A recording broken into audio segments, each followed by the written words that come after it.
I think the biggest thing, my message going out to the young kids, I had a dream, and the dream actually started here in Burnaby.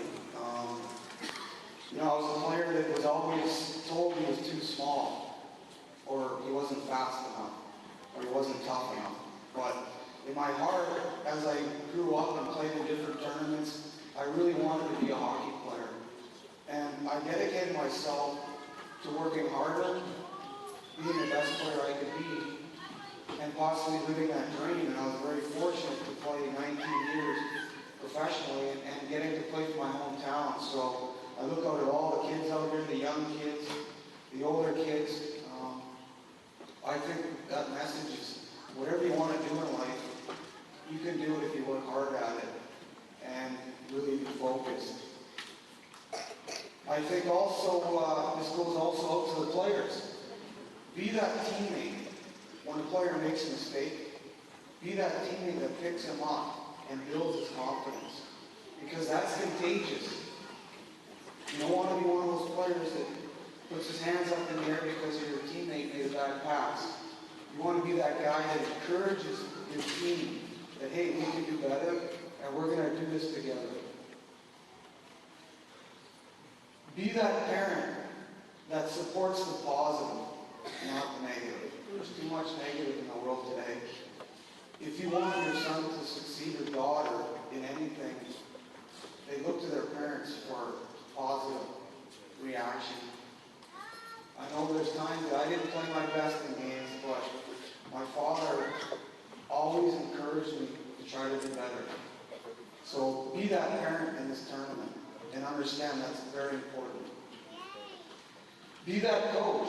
Be that coach that inspires the kids to compete at their best and to try their hardest. Because that really, when it comes right down to it, means everything. Yes, everyone's here to win the tournament. I coached in this tournament. I won the tournament. I lost the tournament. I lost the tournament. But it was the journey going through the tournament of how hard the kids tried that I remember most. Allow them to make mistakes. I tell my guys, if there was no mistakes in hockey, the score would all be 0-0 and nobody would come and watch. So you got to be able to make mistakes. You got to be able to have that happen. When scouts come to games, you've got to be able to play no matter what the score is. Sometimes scouts will show up in a game, there'll be third period, they don't even know what the score is. The score is now 6-0 for the other team. He doesn't know what the score is. He's just watching the player that he came to play. That player may be on the team that's down 6-0. Hasn't got a goal yet.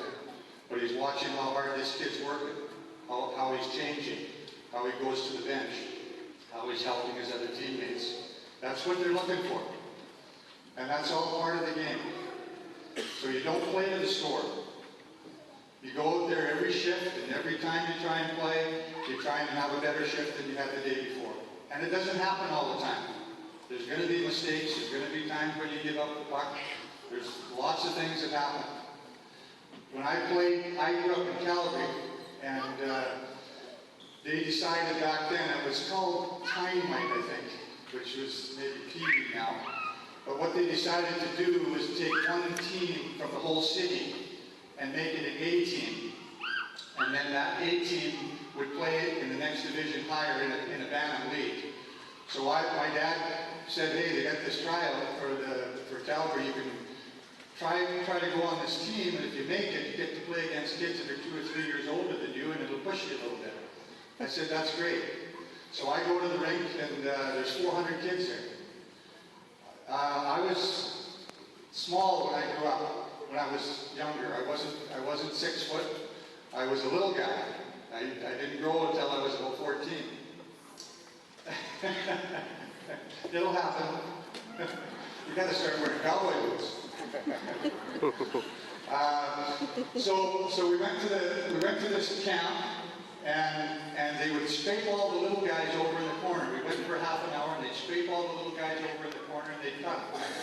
So I was one of those guys, because I was a small guy, and they'd cut me, and I'd sneak back in the line. They did that 4 times. I got cut 4 times from the team, and finally they got down to like 30 players, so you couldn't hide anymore, and I was still good enough skater, I guess, that they let me play for a while. And then finally it came to the final cuts, and that was it. I was done.